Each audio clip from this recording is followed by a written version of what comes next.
Hello, everyone. Welcome to day 4 of the ninth annual Justice on Trial Film Festival. If you've been with us the last 3 days, then you know this festival was established to showcase films that speak to the challenges of people caught up in the judicial system and the power of community solutions. This evening's selections aid in speaking to those challenges, and we hope that each viewer gets something special from each story. Before we get started, I would like to thank our generous donors and partner organizations for their support. These donors and partner organizations include Loyola Marymount University, the formerly incarcerated Convicted People and Families Movement, Art for Justice Fund, a sponsored project of Rockefeller Philanthropy Advisors, Alliance for Safety and Justice, Californians for Safety and Justice, Dr. Bill Resnick, Michael J. Stubbs, and Essence of Light. We would also like to thank Ryan Daly, Sydney Corey, and Concordia Studio for their support. We'd also like to thank all of you at home watching live.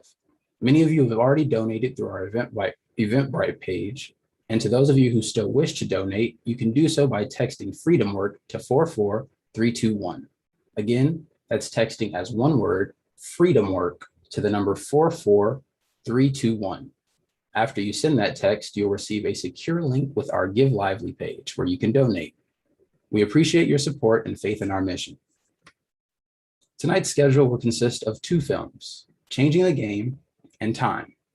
After the last film is played, at approximately 4:50 p.m. Pacific Standard Time, we will begin our panel discussion with Fox and Rob, a popular New Orleans-based couple who endured and survived 21 years as an incarcerated family. This panel will be moderated by Dorsey Nunn, the Executive Director of Legal Services for Prisoners with Children, and a co-founder of All of Us or None and the formerly incarcerated Convicted People and Families Movement. He's the first formerly incarcerated director of a public interest law office in California.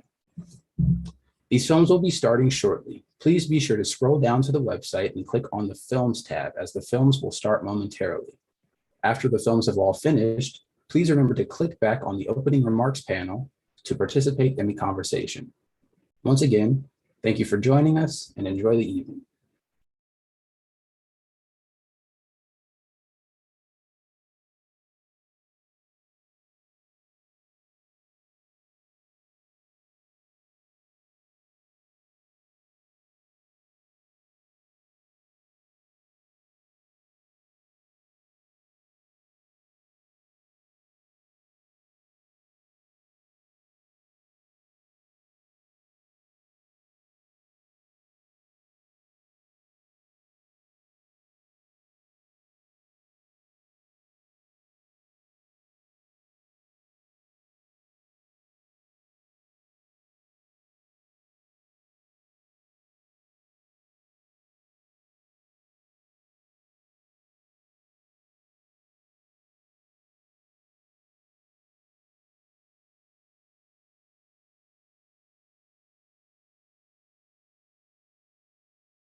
All right. All right. Hello, everybody. Hey, how y'all doing? I'd like to first congratulate you and Robert for winning the Justice on Trial Best Feature Award. I knew it was good when I watched it. Because I normally don't watch things over and over again, but I did. So, I sort of suspected y'all was going to win. So congratulations. Oh, thank you so much. It inspired a number of different questions. Like the first time I talked to you, Fox, I asked, is it really love like that?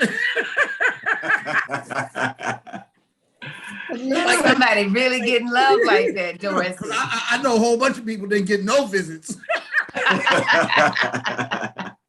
That's alone, So in this 21-year journey, how did it come to being that you was filming the growth of your children? Because I thought that absolutely moved me. I think for me, Dorsey, when Rob and I married is when I picked up the camera. But even before that, Rob and I had always had a long distance relationship. When we met when I was 16, it was my junior year in high school and his first year in the Navy. And he was sent all the way overseas to Scotland. So he was forever writing these amazing love letters and sending these dope pictures from England. And then I was doing the same from Louisiana. So we kind of started our relationship documenting to hold space for one another in each other's absence. And then when we married, I was just the happiest I could be because we had actually done it. Nobody thought we were going to get married, right? Like not even me. You know how you men are, Brother Dorsey. You have to pull you down, spank your butt, and say, I am the woman for you. But at any rate, so when we married, I just thought it was amazing and I wanted to document it. That's why the film opens up and it says, we are the richest. Now, what do you think about that? So that was like to all of the naysayers who didn't believe that our love was possible. We had actually done it. And then shortly after the greatest moment of our life, we had the worst moment of our lives when we entered Louisiana's criminal justice system by, making a bad choice. And that moment when the state said that for taking $5,000, they felt like my husband deserved practical life in prison and sentenced him to 60 years. These moments that we had as a family, I did not want him to miss. So it was a form of resistance for me to say that, no, he will not miss it. It may be secondhand. It may be not in the moment now, but he will have these moments. He will see his children's birthdays when he comes home. But whenever he gets here, we'll sit home and we'll watch these moments together. Like one of the things I just got to say, every brother needs to learn how to write.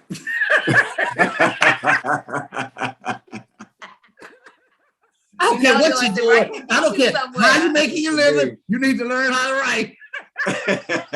And he wrote so well, Doris, it make you laugh. The first couple of times I got letters from him, I was like, he must be paying somebody to write these letters. I know his handwriting is not this good, but it was his.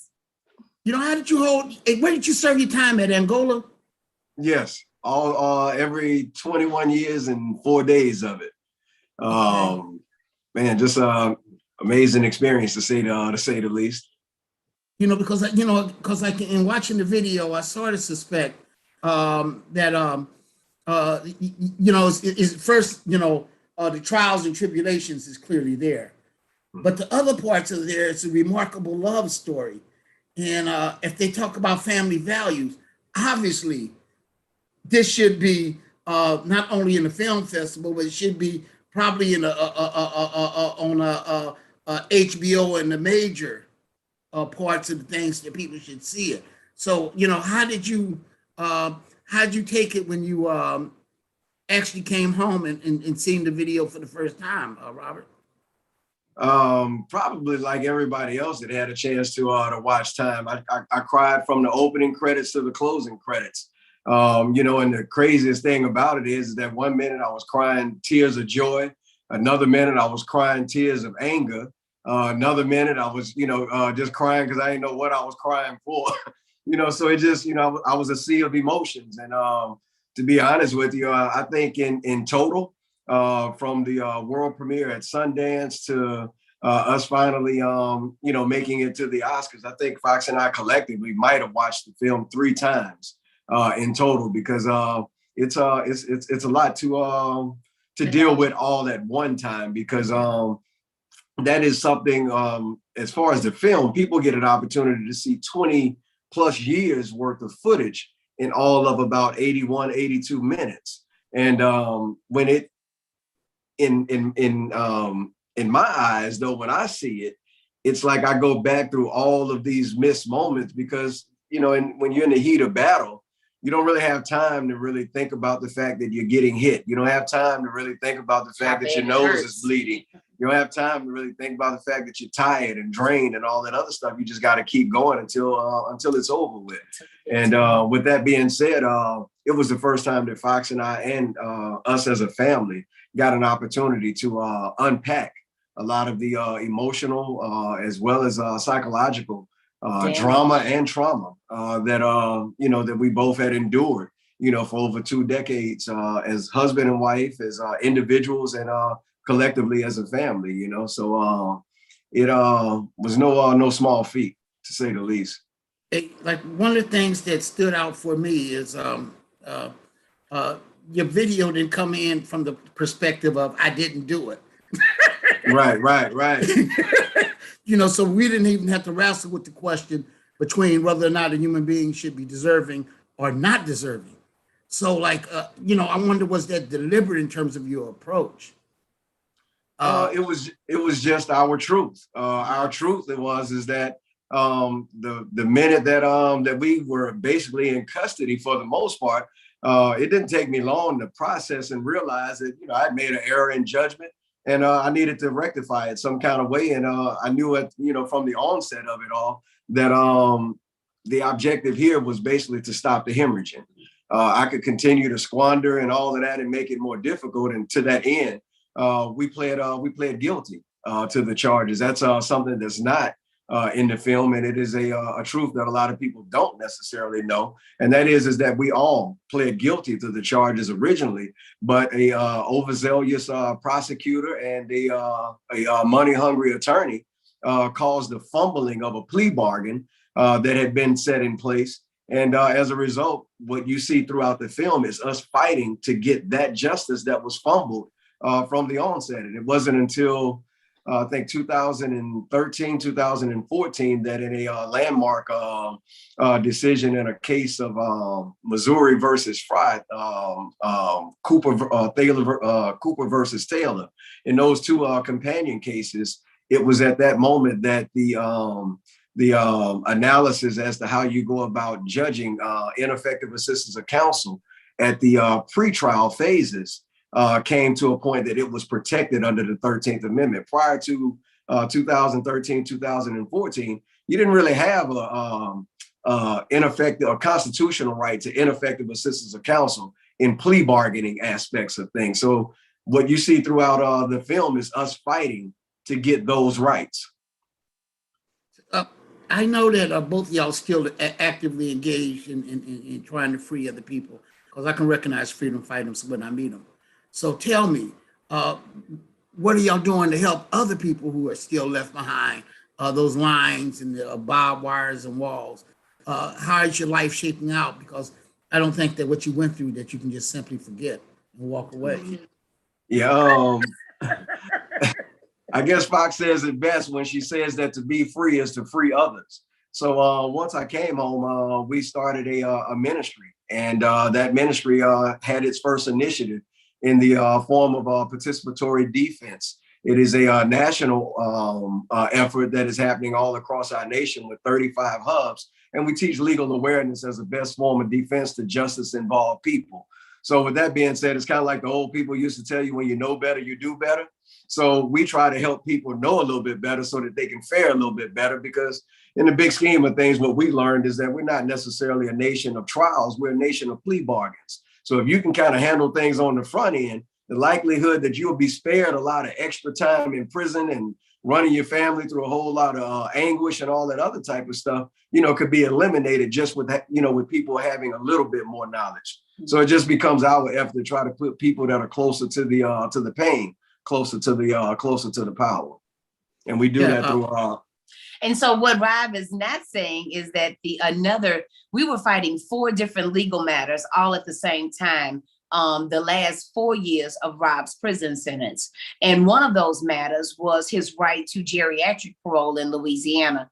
Everybody thought he was crazy, saying, man, you're misinterpreting the law. You don't have a right to it. And Rob did not give up. We kept fighting it. I believed in him. I'm like, I'm reading what you're reading, baby. And I don't even know law, but if you say that that's what it is, I'm going to figure it out with you and we're going to pursue it. And we kept pursuing it, went before the district court judge who says, the commissioner of the court ruled in our favor that Rob was actually right. And then the judge that oversees the commissioner that has to sign off on the ruling said that if I do this, then all of them will be trying to come out and I'm not opening up a floodgate. So you need to rewrite it. And even so that measure, we were blocked out of that measure. And a couple of months later was our pardon hearing, and that's how we came home. But one thing about us is that you cannot forget the people you've left behind. And we knew that Rob was arguing this issue because it wasn't just about his right to geriatric parole, but we were thinking it was about 400 to 600 other families who also were being denied their right. And if we could get this done, including my nephew, including our nephew, who we're still working to bring home, that if we got this resolution done for them to interpret the law correctly, then we would, give all of these families an opportunity to go up for parole. So as because you're free doesn't mean you stop working. When Rob came home, we kept working on the same issue. And as of August 1st, we were able to get a resolution passed in the legislature this past spring called Act 122, which validates Rob's claim from 2013. And check this out, Dorsey, you're gonna love this one. Not only we're thinking 400 to 600 families will be impacted by this. The newspaper article came out the beginning of August about Act 122. Try 3,000 families in Louisiana because of this brother's persistence and being considered crazy among his peers will now gonna result into us being able to not only our nephew, who now has a parole date. All right. So starting with restoring our family and bringing him home. But now you talk about 3,000 families on October 7th. We're having a training for these families to teach them how to go up for parole and present themselves properly before the board. So we're excited about how we're saving lives by saving time here in Louisiana, baby. But I ain't seen nothing yet, Brother Dorsey. You watch us work. I'm be standing on the sideline watching. And, one of the things I'd be just remiss in my responsibility to what I do. If I didn't, because I think somewhere around March, I'm be opening up a supportive center for seniors paroling home. Because a lot of people, I got like my homeboys are getting out after serving 52 years. And they don't have any work life left. And half their family then already passed. So I got to figure out what to do with, what to do with some people and how do we house them and how do we make sure that they get out and have a safe place and how they can really live as opposed to just survive. Somebody put in the chat, what advice do you give people who are fighting for resentencing now? Go ahead, Rob. I would have to say, first and foremost, if you're the person that's on the inside during the time, 3 words: never give up. Secondly, if you are a person that is fighting for someone that is on the inside, you need to join a social justice organization in your area to be able to become more educated and knowledgeable about all of the inner workings of our criminal justice system so that you can fare better in the end result. So those would have to be my 2 brothers. I would take it a little bit further, Brother Dorsey, and say not just join a social justice hub, but this model of participatory defense, founded by Raj and Riri out of Silicon Valley Debug. It is the realest thing that I have ever seen on my journey of fighting this beast.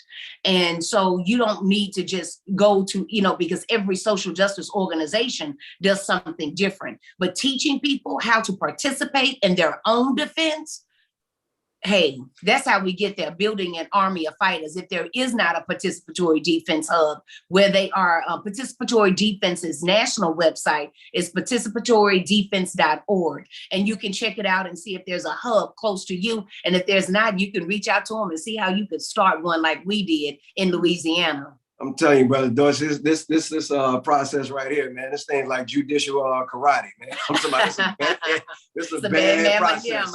And then I'd like to add to you, congratulations on being able to make space for those brothers that are coming home, Brother Dorsey. And I would just like to offer to you and to them that if God still sees fit to leave us here, because every day people are leaving, then that means it's a reason. No matter where they're coming from, no matter where they're starting off, sometimes a clean slate is the best slate you can have. If there's anything that we can do, please let us know. Hey, I'll probably be sending for you. Yes, indeed. And we'll probably be coming. Because I remember young Sharice and young Raj, because I'm from the same community. So we've been in this fight a long time. What steps can you take as community members to make change in the criminal justice system? Do you got any suggestions? Try.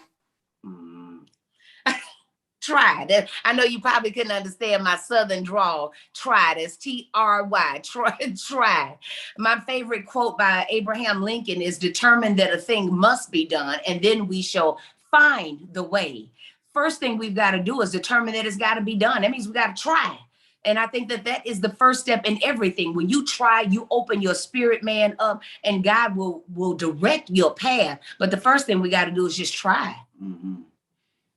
By the way, Fox, who was the most receptive ears when Rob was away, when you were struggling for his freedom and your family?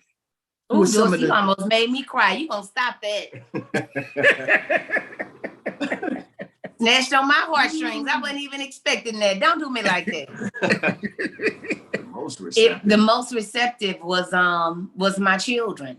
Mm-hmm. And probably about maybe 15 years in, even my sons began to question me and say, Mama, maybe we should work to get Daddy home after we make it. Because if we keep putting everything that we got up for Daddy, we ain't gonna never have nothing.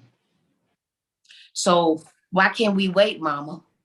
And to him, Dorsey, I say, my oldest son, the one that say, Mama, you just give me that bag and I'm going to carry it wherever you want me to carry it. So for him to question me, this is my number one teammate, for him to question us, I had to turn around and question myself. And you know what I came up with, Dorsey? What? I said, yeah, I'll give it all away for him because he's worth it, because he's mine. And so until we get him home, we're going to continue to give it all we got. How was it on that first day? What, the release? Not your part. Your part, Rob.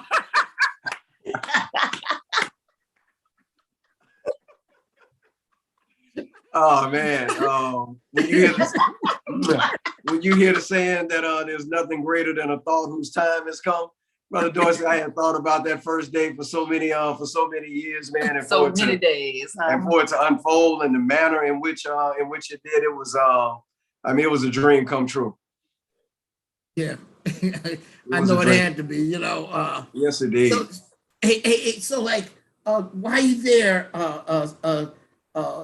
looking through the bars trying to get out?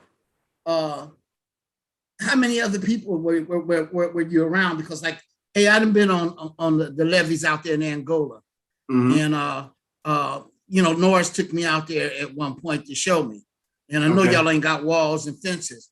And when I was on that levee and I looked over that levee, I don't think that it was remarkably different from looking at a plantation that had slaves, because that's where I seen. So, what was it like for you to be enslaved? It was slavery 24/7. Nothing different. I mean, a lot of people like to make a comparison to slavery of yesterday and mass incarceration of today, and then they kind of want to draw a line between, like, there's a difference between one over the other, and not realizing that as long as the 13th Amendment reads as it reads, if you have been convicted of a crime, you have been forced. You are not forced back into something that resembles slavery. You are forced back into slavery. You make 2 cents an hour. You work from sun up, or as the old folks used to say, from can't see to can't see. You may not sing hymns in the field, but you sure rap songs, because you need something to soothe your soul as you're going through all of what you're going through. You're walking around all day in rags. In order to move about the prison, you need a pass, the same way that you needed back in slavery to move from one plantation to another. Convict leasing was real.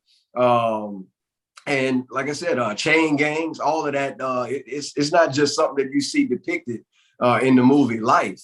It is something that is real life every day for those that are incarcerated in Angola. Angola is an 18,000 acre plantation. As they say, is some of the best land in the world. I think in National Geographic, they said that it had the 11th richest soil in the world. And in essence, if you plant a finger in it today, you'll grow a body out of it tomorrow over so rich of a territory.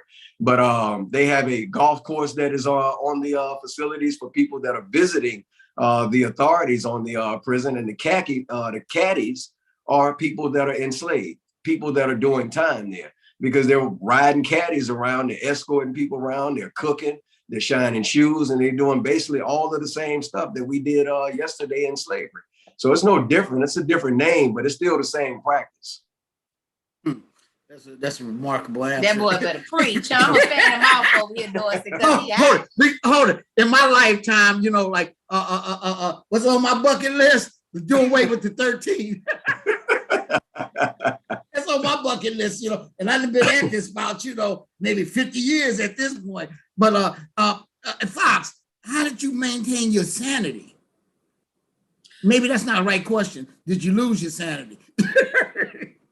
He wouldn't let me. I think the biggest teaching tool that Rob gave, because he read. So he was the one that would read, and I would say that I was the one that was activating what he had read, implementing what he was reading, because trying to raise our family, pay for lawyers, pay for calls, pay for children, pay. I just didn't have the leisure to read. Reading is a leisure, a privilege. And so when he read Nelson Mandela's book, he would come back and share with me all of what he had read, what he had gained from what he was reading. And when he read Nelson Mandela's book, he came back and he was saying, baby, I see so much of them in us. True enough, how we fell was due to our own faults, but still similar into Nelson and Winnie and how they were fighting for the rights of their people. But he's, noticed how in their time apart, how Winnie became angry. And so he would reiterate to me that you cannot let the anger consume you, because when the anger consumes you, they win, and you don't think clearly, you don't act properly. So you have to really make sure that you are in control of the emotions, and the emotions are not in control of you. Now, by the time I got to that point right there, we were 21 years in, and I'm sitting in my office and I just had a fair enough. But when I tell you, that was still a measure of control, because I wanted to just let it go. But I know that that's not going to get me closer to having him home. And so Rob was just a sage. It would amaze me at how much peace God had given him in the midst of our storm. Peace enough that he had enough, living in the bloodiest prison in the world, as they call Angola.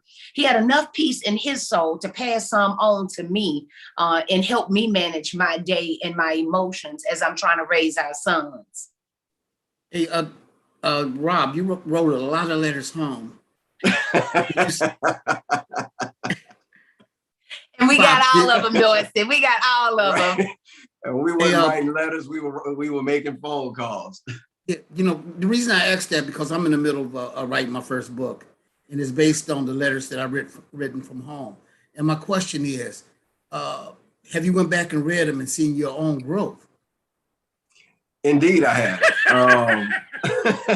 Like 21 years, something had to, change in that 21 years about what you initially felt and what you felt in retrospect.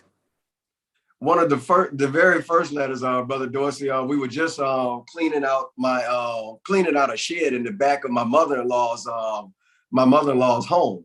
And Fox and I, as a community development project, decided to take on her childhood home and redevelop the home, right? Not even redevelop. We just got to go in and revitalize the whole house. So I think Fox took it on as if though it was going to be a cleanup job. But the more and more we got into it, I had to pull it to the side and say, babe, I think this is redevelopment. It's not clean. This is not clean up. We were gutting everything out in this space. But we finally made our way to the backyard because there was a shed in the back where Fox had been holding a lot of our archive footage in a shed. When we went in, one of the very first letters that I pulled out was one of the first of letters, series of letters that I wrote home. And in so doing, as I'm reading the letter, I'm looking back on it, and finally, when I come to the close of it, I was like, wow, she had been riding me for the longest about how she had been depicted in Time movie as being so deeply in love with me, as if though she couldn't think, breathe, nothing else other than Robert. And here I am in letters now sounding like her on the film. So one thing that I found from my letters, Brother Dorsey, is that the depth that I loved her back then, to know that I still had that level of love for her, even in this day and time, was just a major takeaway, for me, because, just in that realization that, man, I have been in love with this woman for basically half of my life, man. And, I loved her just as deeply then as I love her now, and that would have to be the first takeaway, Brother Dorsey, when it comes to reading those letters, because beyond it, I don't think that I may have read two other letters that was written from back when. Other than that, this whole archive thing, it's new discovery for us. And in addition to that, I think Fox found about 40 more of those videotapes that we never turned over as part of the original archive. I was wondering why Garrett hadn't put our wedding in time, when I finally saw what she had put together. And I was like, I wonder why she chose not to put the wedding in there. When we go through this big box in the back of my mom's house, Labor Day weekend, it was the weekend of the Hurricane Katrina. Hurricane Ida. And I opened this box, and man, I've got more videotapes in there than I had even given Garrett when she made Time the movie. So y'all better watch it. One of the things that stood out in the movie, I think that you may have met some victims of crimes, and one of them asked you, Fox, had you apologized to your mother? What was that like? I think what it was like for me was that this lady, she was the president of the bank, and she was like the gatekeeper. And so as I felt like I had truly shown my mother, that I was apologetic for my transgressions. However, she wanted to make sure that I was more public about my transgressions. And so my thoughts were, if you need me to do that, in order for you to forgive me, to go to the DA and say that you are okay with my husband not having a 60-year sentence for taking $5,000 that you all got back as soon as we walked out the bank, then let me figure out how to do that. So it was like close to Easter Sunday, and I said, you know what? This would be the perfect moment. So I'll do a public contrition, as they used to call it. And so that way it won't be a mistake or a misunderstanding. I know for sure. But do you know, when I saw that film, I had forgot that I made that public contrition. Okay. Because we never watched the footage. So for me, it was not just about my mother, but it was about this woman who had an opportunity to extend forgiveness to my family when we were about 7 years into our sentence. And yet, even in the midst of all of that, she still did not choose to. And she was a lady of faith. She was a minister. And so it was really disheartening for me that, what more do you want to see to believe that I am sorry for what I did? It's just, people, how much can you show somebody that you are remorseful? I mean, like, what does that look like even, And so it was just interesting because as God would have it, say God will make your enemies your step stool, right? How about in 2017, as we're getting closer to getting out of the system, the feds come in and shut down the bank that she's the president of and fire her and all of her relatives that are working there because of some indiscretions with the funds. I'm just saying. I just put that one in there. You know what I'm saying? So when you throw them one rock, you dig in one grave, you might want to be careful. Okay, maybe maybe we should ask her for an apology. Right. Forgiveness. Because at a certain point, I don't think that people recognize under our species of punishment that they don't recognize torture. Because like at a certain point, because I think you can cross that line from a little bit of punishment to you just went flat out crazy. That's right. And maybe 21 years can indicate that somebody went out flat out crazy because you was probably ready for parole years and years and years prior to that. I'm reading these things in the chat rooms. One of the questions to you is, what would you tell family members on how do they hold on? Because some people's in the midst of crisis, wrestling with that very question that you wrestle with your son. What do I do? How do I maintain my life on the streets while at the same time fighting for resentencing of my loved one? I think just for me, Brother Dorsey, it would have to be that first and foremost, I think you can't stop living.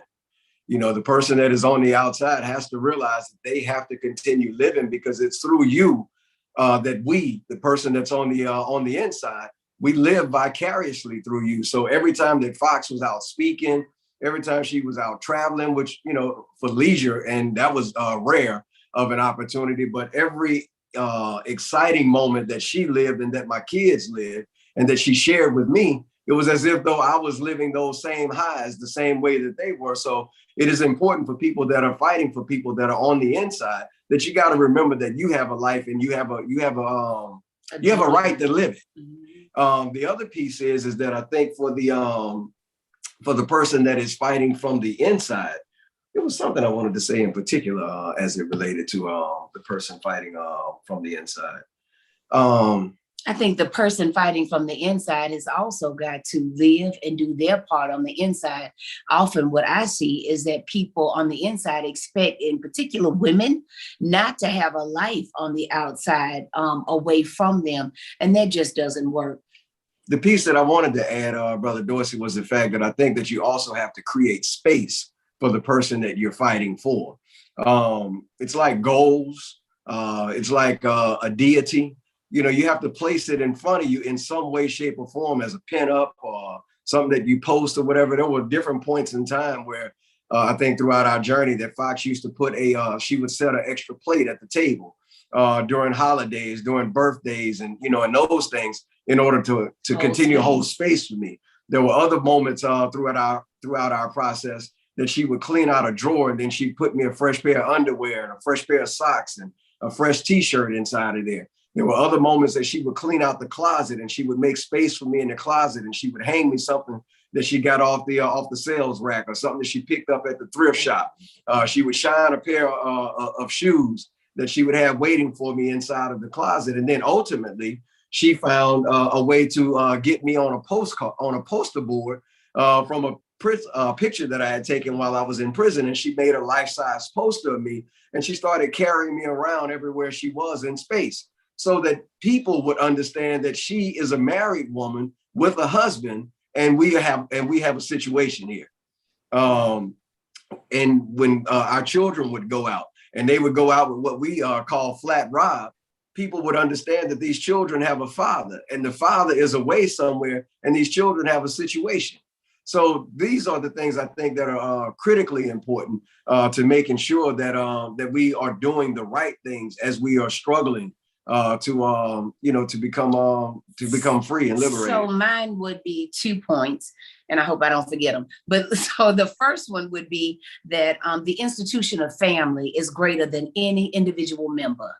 And I remember when Rob and I were going through one of our tight periods, and he says, Fox, you just got to put your big girl drawers on, because what we're doing is bigger than any one of us. Every time we walk in here to visit, families are looking at us. We give other people hope that this can be done. It's not just about you and I, it's about our whole community. And so just even understanding that we are stronger together than we are apart. The institution of family is the strongest institution that we have at our disposal. And then I think the second point is that when you have a loved one locked up, you literally have to be insane to get them home, especially from under the brunt of a life sentence or a practical life sentence. In our case, when I would walk around with Flat Rob and take him, everybody that came to my house had to take a picture with Flat Rob. I took Flat Rob to the state legislature. I took Flat Rob to our attorney's office. Since our attorney had never met my husband, I figured you at least need to lay your eyes on him since you represent him. Since you can't make it to Angola, let me just bring him up in here for you.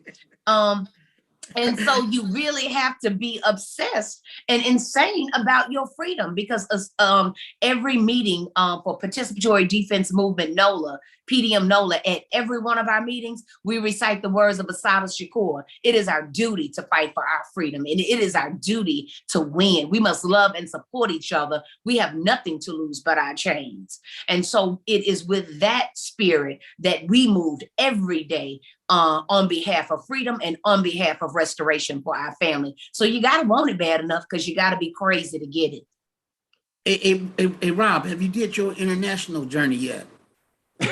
No. Because first of all, I'm sitting in the living room of the house that my mother bought, and I still walk by the school that I went to kindergarten in, and in the living room that I'm sitting in, it used to also be the crack house. So I had to restore all of that, so I can get to, going back and cleaning up that space and reclaiming that space. And I stayed less than a quarter mile from Facebook. So I didn't know the journey that I was on was going to actually mean that the property that I was restoring was going to have any other worth than emotional worth. And it turned out to be worth quite a bit after Facebook moved in, because first they fled and then they came back. That's what new neighbors do. That's what new neighbors do for you. They make or break you. Yeah, and then they jacked up the price. And what I'm asking you for that international part of your travel, I think that if anything I can give you, just as being a person that went through it, is seeing all these other prisons and all these other measures that I didn't see until after I left the country. I'm supposed to be the moderator. I'm supposed to be kicking it like that. Because I done been to Africa, New Zealand, El Salvador, and each one of those places. I couldn't shake the fact that the measure of the country is how we treat the least of those in it. So I showed up at every place that I ever went. I've always showed up at the gates of the prison, because I thought they had a story that was uniquely the measure of man and the measure of humanity in that country. So it's like at a certain point, you can get there. And when I got to Cuba, you can bet I ran down Assata. Yes, indeed. Well, look, we just gonna hop in your suitcase, Brother Dorsey, and because at a certain point, when I found so inspirational about looking at your movie, a documentary basically, is that somebody else needs help. And I'm not a minister, but I think that I actually minister to a lot of people, and I can walk into spaces and my name will precede me a lot of times. So it's like, for those that you really, really want to keep moving, because somebody right now that's seen this video that was probably on that verge of not going on that next visit. Right. Because out here they used to call them the Dear Johns, Yeah. So I know somebody need to be spoke to when because it wasn't always how it looks right now. You know, because at some point there had to be some depression. It had to be because what they sent you through wasn't a pleasant experience. That's so right. Please speak to those people that need that one more visit, because they could be looking at losing the love of their life. Mm-hmm. I think that it's critically important that on the inside, we got to figure a way to hold it together. While I was incarcerated, the biggest way that I was able to hold it together, Brother Dorsey, is to realize that I, just like the person I was saying that is fighting for you on the outside, I had to realize that despite the fact that I'm in prison, I still got a life. And with that life, I also have a right and a responsibility to live it out. So with that being said, I spent a lot of my days trying to better myself. I didn't come to prison. I was a college dropout when I came to prison. So my college pursuits became something that I fixed my attentions on while I was in prison. To that end, I joined the New Orleans Baptist Theological Seminary, a distant learning program that they had at Angola. It was the Angola campus, but it offered me an opportunity to be able to acquire a four-year bachelor's degree and associate's degree, respectively.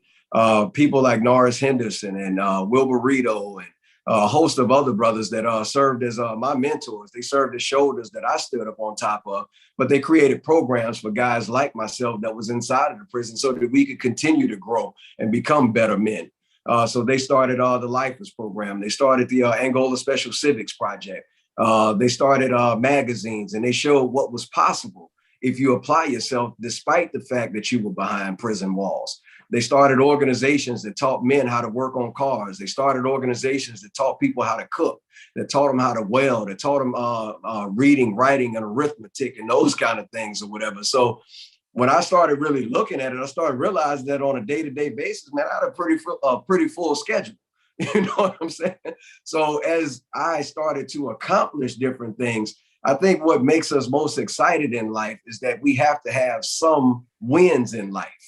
And we have to create those wins, whether they be your GED, whether they be the ascertainment of a college degree, whether they be the securing of vital life skills and trades that you may need, any of those type of things. I think that it is incumbent upon your sanity to be able to get those things, because it was and the other piece of it is that you got to continue to work out, because the most valuable lesson that Wilbur Rito gave to me one day, he said, young man, he said, you got to continue to read and study. And by all means, you got to be able to outlive your oppressor. So he said, to that end, run the yard. So I started exercising and doing things like that. People like Norris also introduced me to Islam. Never converted to Islam myself, but I use a lot of the practices to get me through. I fast during the months of Ramadan. I used a lot of the disciplines that they use in order to become better men as fruit. I became that better person for myself, just taking some of the universal principles that exist in all of the religions. So again, to the person that's on the inside, you got to stay busy. Because other than that, as they say, the devil's idle mind is the devil's workshop. You get idle-minded, man, the write-ups are going to continue to pile up. The confrontations with security are going to continue to pile up. You're going to continue to lose girlfriends along the way. You're going to continue to lose family members along the way. And if you don't watch it, Brother Dorsey, you will lose yourself in a place like that along the way. So, Fox, what would you tell the family members that's out here? Anything worth having is worth fighting for and waiting for. When we are faithful over a few things, Brother Dorsey, God will make us ruler over many. And Rob and I were stewards over our family. And because we were stewards over our family, once our family was restored, the blessings that have poured in for us has been more than I can measure. When they say pour you out blessings, you don't have room enough to receive. That is how our journey has been since Rob has been home. Don't get me wrong, it was hard as all hell when the first year that he got here, because we had to lay a foundation. We had none. We had to create, what was this life going to look like together? How were we going to eat? And we found a way to eat by being of service, to continue doing God's work, to help other people that we've left behind. And when you make those type of commitments, again, determine that a thing must be done, and then we'll find the way. The way is already there. By the way, Asada told me Revolution did more for her than she did for the revolution. Mhm. Okay. Got to hit that international struggle. My first question was, I said it jokingly, is for everybody that goes in or everybody out there, they need to learn how to read, because I was the brother that somebody taught how to read when I was in prison. Mhm. So it's like, and the values of that was immense, So tell me some of the things that you read, because like, some of the books that you read could be, some of the books you read could be knowledge that you can pass on to other people that are looking at this, to see that where do they go and how do they feed themselves intellectually. Mhm. I think I've read a host of books, Brother Dorsey, as you know, that becomes one of the favorite pastimes, and also one of the privileges that Fox made mention of, is that when you have the presence of time on your side, using it wisely, one would be best served reading a book. And to that end, I've read everything from George Orwell's Animal Farm, Nelson Mandela's Journey to Long Walk. What was it? Long Walk Home. Long Walk to Freedom. I read Johnny Cochran's Journey to Justice. I read Michael Eric Dyson. When he thought that Bill Cosby had lost his mind, or that I mean, man, you name it. C.G. Jung. I read Along the Lines of Psychology. I read Sigmund Freud. I read I'll interject. One of the things that he was reading that impacted us was that Rob read the biographies of the Bush family, the Rothschilds family, another one, the Rockefeller family. And then he came back and relayed the messages of what he learned about those families. And, would say to me, Fox, look, I have seen that these families went through hardships. Most of these families, the great families of our times, there's a crime at the base of their foundation. And if these families can do it, I believe we can do it too, Fox. And I say, what? You think we could be a great family too? Okay, me too.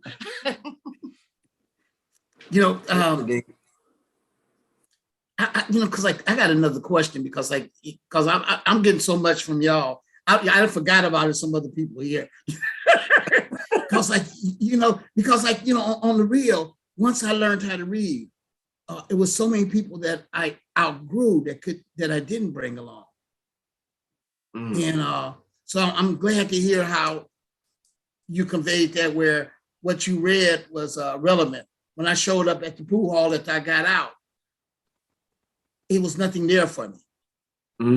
That's right. When I started talking about Aristotle, Socrates, 1984, the Invisible Man and all of that stuff. That's right. There was nobody in the pool hall that could actually get to where I had been. That's right. So it's nice to see how you and Fox continued to jail, because I think that I outgrew other people when I started out like writing those love letters.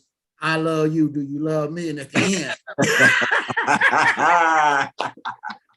at the end, I didn't even care about the canteen. So questions that I have, are they allowing y'all to go back into institutions?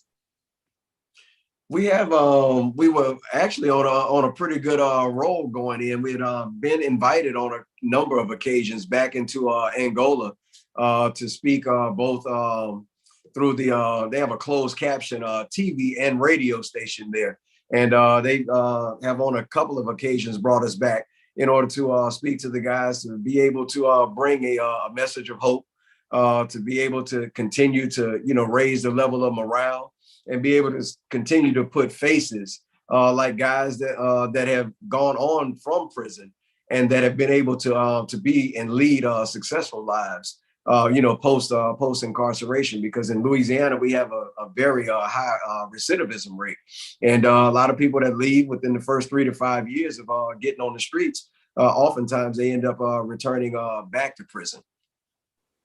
Hey, Fox, could you speak to what it was like to raise kids while your man is incarcerated? Humbling. It was humbling to know that I had a husband, and humbling to know that all of the things that it meant to be a husband I didn't have. But then it was humbling to know that even my incarcerated marriage looked a lot happier than many of the families that I saw that were together every day. And it was humbling because I and my husband insisted that our family walk in our truth.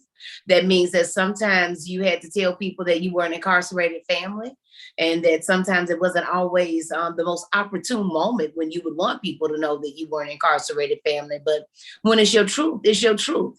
And the sooner that we learn to live by our truths and not try to hide or disguise what the truth is, the truth will set you free.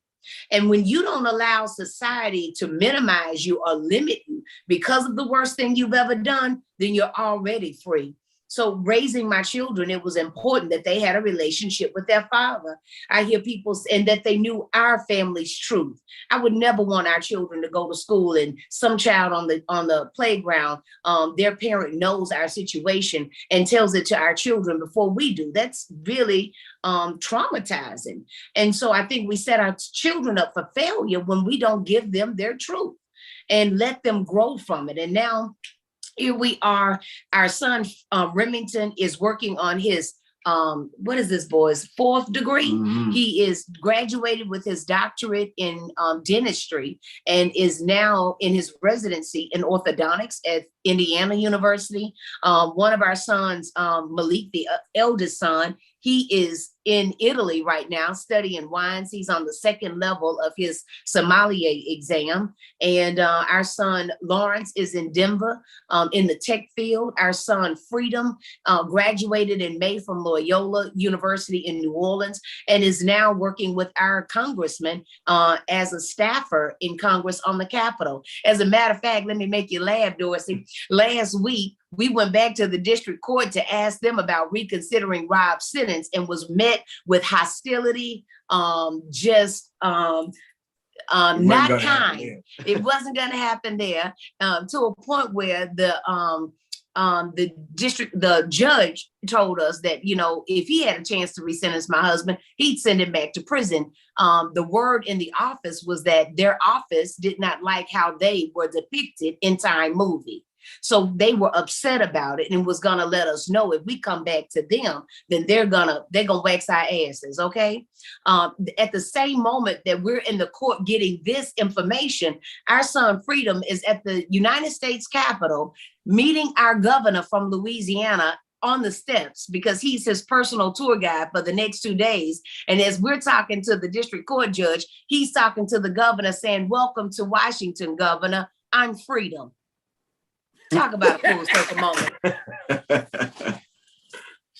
And Brother Dorsey, if they don't like if they don't like the depiction from the documentary of Time, then they better hold on to their boots because we got some more writing to do. Yeah, you certainly do. I didn't have access. I just had my sweet 16 for my great granddaughter. Nice. So I told you I got out and I looked for my son, and I know that finding my son, they can change how you hear things. It's like in prison, you weren't able to run inside of San Quentin, or they would shoot you. And when I knocked on the door the first day I got home, and one of the sad things, I rung the doorbell and it's 3 stories up, and I asked I rung the doorbell and they said, "Who's it?" And I said, "Dorsey." If you ever want to hear your stomach drop, the question came, "Dorsey who?" Ooh. And I said, "Dorsey none." And then what I heard was a young kid jumping from tier to tier or flight to flight until he got down to see who I was. All the way up until the end, every time I heard that sound of people running down the stairs, I always thought violence. What my son taught me is to think of that sound as somebody running to you because they love you. Oh, nice. Yeah. So sometimes, you know, your healing can come in the form of your family, you know. So did you outlive your parents, or are they still alive, Rob? No, actually, my mother died when I was 5, Brother Dorsey. So I was for a good bit of my life raised as well. My dad raised me as a single parent father until he remarried. But my biological mother passed when I was 5 years old, and my father died in 2007. So he died he passed away roughly about 13 years? About 13 years before I was discharged. Because, like, you know, the reason I ask you those questions, because, like, along the way, the people that visited me, they brought with me a sense of compassion that I didn't receive when I was locked up. You know, so the last person my mother ever slept with was me. You know, the person who sits across from me as I'm doing this interview, right, is my older sister who walked me to kindergarten, and I will walk her the rest of the way. So some parts of these things that we get are gifts that are immeasurable. And I know that we're close to running out of time. So do y'all want to make any statement that y'all feel like y'all need to make? Because this floor is y'all. And I'm so honored and so impressed to have had opportunity to spend this time with you. Oh, thank you, Dorsey. We are better because of it. It is an honor to make your acquaintance, especially this way, as we are being recognized by the Justice on Trial Film Festival. Susan Burton and your amazing team, we are just so appreciative. You know, this film was the most honored documentary of 2020, but being chosen to receive this award from this film festival, it means the most to Rob and I. Mm-hmm. Yes, indeed. And I'm just, Dorsey, myself, just in wanting to salute you in particular for continuing to be a positive representation for men that have come from places like we've come from. So do know that every time that I see you getting it in, every time I see Brother Desmond getting it in, and continuing to see my brother Norris here getting it in, getting it all Brother over, Shaka getting it in out there on the West Coast, man, I am so excited, and just am hopeful that the work that I am working to do, striving to do, since my release, that I am just half of what you guys have been able to represent in this space, as I am striving to be the next Desmond, the next Norris, the next Dorsey, the next Shaka. You guys are my inspiration. Hey, you know, like I can really get to, because I didn't got awards from the White House, but the most important one I got was from the drug program that I built. Okay. you know, those people didn't know me. Right. You know, and I got to bring up that this film festival is going to continue to go, and it's going to go from 3 to 6 tomorrow. So if you didn't get a chance to get any parts of this film festival, you're missing something special, you know. And if you, you know, and I hope they send me the film, send me a recording of this, because I think other people need to hear your message, because a lot of us got a lot of what you had to say. And our similarities, for those of us who have achieved some degree of success when we got out, is really there, and it's based on something. And some parts of it is remaining humble. Some parts of it is remaining true to yourself. Some parts of it is reading and all the rest of it. And if you got somebody else there that can help you carry you through those cold nights in your own head, that's pretty good. You sure know what to say on that, Dorsey. And I would just also like to add that if anyone is interested in following the work that Rob and I are doing, we are on all social media at Fox and Rob. So Instagram, Twitter, Facebook, all of that good stuff. We're always posting updates on the work that we're doing. So we'd love to have you guys join us on our social media network. And if you're ever in New Orleans, know that you got family in us. Yes. So call us. I will. You know, I brought Norris not your only family in New Orleans now. Yeah. All right. You know, I brought Norris out to show him because we wind up as Oliver Nunn Legal Services for Prisoners with Children purchasing a half a block. So like, I want to pop my collar, homeboy. Yes. But the person who popped my collar harder to buy is Sue. Sue popping it, So every once in a while, you run across these people that that society didn't think they could actually walk across the street by themselves, and it's just so remarkable that we get a chance to see each other when we're greater than being somebody else's client. Mm-hmm. That's right. Yeah. So that's, I'd like to probably end because I know this thing is over, but I definitely would be coming through New Orleans, and by the way, the person who slept in my home last night was my girlfriend that I had since she was 14 and I was 15. So sometimes, stuff just don't die. It may linger and lay down. That's right. You go chase what was good. Well, then that sounds like a double date in New Orleans, then, Dorset. Yeah. Now listen, Rob and I, we married people now. So if you need us to go and help you take that to the next, and we'll put a little wedding together down in New Orleans. Let us know. Hold it. I've been begging this woman to marry me for like over 50 years. It's like, come on, I made one mistake. We have arguments that's older than people, so we're still arguing about stuff we're still arguing about. You remember when we was in junior high school? Yeah. I'd be like, hold it, we got great grandkids. Am I still being held accountable for that? Yeah. We still do the same thing too, Brother Dorsey. Sometimes I have to tell her, like, man, we arguing about something that took place in 1987, right? Then she'd be sitting there and walk somebody, it'll be like she's back in 1987. I'm talking about the argument is as heated today as it was in 1987. I'm like, Fox, it's over with, man. Find you a new argument. No, that's because he was gone 21 years, so we didn't get a chance to go over that 87 issues. No statute of limitations over here, baby. No statute of Rob, limitations. it still could surface, homie. In the middle of nowhere, baby. Like, time limitation to ran out, Brother Dorsey. We love y'all. Thank you so much, Susan Burton and team, Justice on Trial Film Festival team. Brother Dorsey, thank you. We love you so much. Mm-hmm. We love you. I love you. So y'all take care. Yes, indeed. Y'all too.